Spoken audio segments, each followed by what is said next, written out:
عرفان صاحب، اگر ایک ایسی سٹیج آتی ہے کہ پوری کمیٹی کو اپنی قیادت سے مشورہ کرنا پڑتا ہے، تو ایک تو ہو سکتا ہے کہ رسپیکٹیو اپنی پارٹی لیڈرشپ سے پوچھ لیا جائے، لیکن ایک یہ بھی صورت ہو سکتی ہے کہ کمیٹی چاہے کہ عمران سے بھی ضمانت لی جائے اور نواز شریف صاحب سے بھی ضمانت لی جائے، تو کیا ایسی صورت میں آپ لوگ کیا جیل جانے پہ آمادہ ہوں گے اور وہاں جا کر عمران سے کنسلٹ کرنا چاہیں گے پوری کمیٹی یا کمیٹی کے کچھ نمائندے؟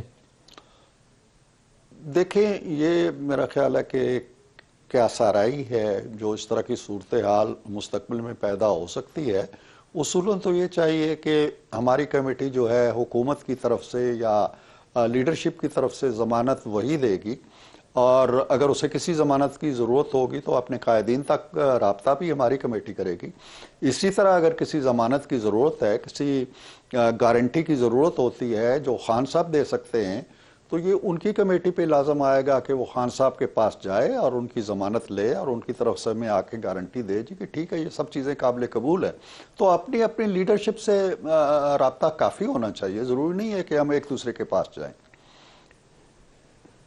کیا عمران خان کی رہائی آن دی ٹیبل ہوگی آپشن کے طور پر یا نہیں ہوگی؟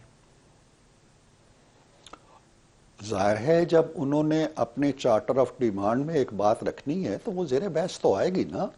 اب زیر بحث جب آئے گی تو اس کے بعد ہمارا موقف کیا ہوگا، ہم کیا کہہ سکیں گے کہ ہم کیا ہمارے بس میں ہے کہ ہم یہ کر سکیں، یا یہ عدالتی عمل کے ذریعے ہی ہونا ہے، یا تو یہ چیزیں تو جب ایک سنجیدہ بحث شروع ہوگی تو اس وقت زیر بحث آ جائیں گے۔ لیکن ان کی طرف سے تو یہ بہرحال سر، ایک بعض ڈیمانڈ کے معاملات طور پر میں آ رہا ہے نا۔ ہاں، ان کا تو مطالبہ ہے سر، لیکن حکومت کا جو رد عمل ہے وہ اس کو ایک بڑی خبر بنا دیتا ہے۔ وہ اس طریقے سے کہ پاکستان میں اس طرح کے مقدمات کی نوعیت عام طور پر بہت سارے کیسز کے اندر جو غالب اکثریت ہے کیسز کی، وہ سیاسی نوعیت کے مقدمات ہیں۔ رانا ثناء اللہ پہ 25 کلو ہیرن ڈال دی تو رانا ثناء اللہ 25 کلو ہیرن اٹھا کے جا نہیں تھے رہے، وہ اس کی نوعیت کچھ اور تھی۔ اسی طریقے سے بے شمار اور میں مثالیں آپ کو دے پاؤں گا۔ تو عمران خان کے اوپر بھی کوئی 200 ایف آئی آرز ہیں، لارجلی آپ لوگ اس کو ختم کر سکتے ہیں، بہت بڑا مشکل نہیں پیش آئے گی، لیکن یہ ایک سیاسی فیصلہ ہوگا اگر آپ لوگوں نے لیا۔ کیا آپ سوچتے ہیں کہ اس لائن پہ آپ آگے بڑھ سکتے ہیں؟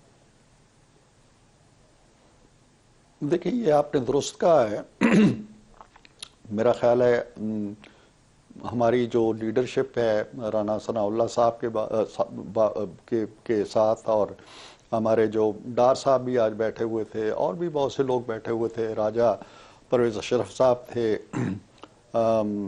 ان سب پہ کیسز بنے ہیں، یہ سب جیلوں میں رہے ہیں۔ میں خود ایک جرم بے گناہی میں کرایہ داری ایکٹ میں جیل میں مجھے ڈال دیا تھا قصوری چکی کے اندر انہوں نے۔ ہم نے یہ چیزیں نہیں آج گنوائی ہیں، ہم نے ان کا ذکر بھی نہیں کیا ہے، ہم نے ان کا حوالہ بھی نہیں دیا ہے کہ ہمارے ساتھ کیا ہوتا رہا ہے۔ ہم نے یہ بھی نہیں کہا ہے کہ ہم میں سے کسی کو آپ نے ایگزیکٹو آرڈر کے ذریعے باہر نہیں نکالا تھا، سب کے ساتھ عدالتی عمل میں گزرے۔ کسی کو 6 مہینے تو میں ضمانت پہ رہا، اس کرایہ داری میں عدالتوں کے چکر لگاتا رہا۔ تو یہ باتیں ہم نے نہیں کہی ہیں، ہم ماضی کی تلخیوں کو چھوڑنا چاہتے ہیں اور آگے بڑھنا چاہتے ہیں۔ اور جہاں لیکن سر، کیا آپ سیاسی نوعیت کے مقدمات اور ایف آئی آرز ختم کرنے پہ تیار ہوں گے تحریک انصاف کی قیادت کے خلاف؟ دیکھیں، جب وہ مقدمات کی فہرست آئے گی کہ کون سے مقدمات کو وہ سیاسی سمجھتے ہیں، کون سے مقدمات کو وہ نہیں سمجھتے ہیں، تو پھر ہماری طرف سے بھی کوئی غور ہوگا، کوئی بات ہوگی، کسی نتیجے پہ ہم پہنچیں گے نا۔ ابھی تو ملک صاحب ساری چیزیں ہوا میں ہیں نا۔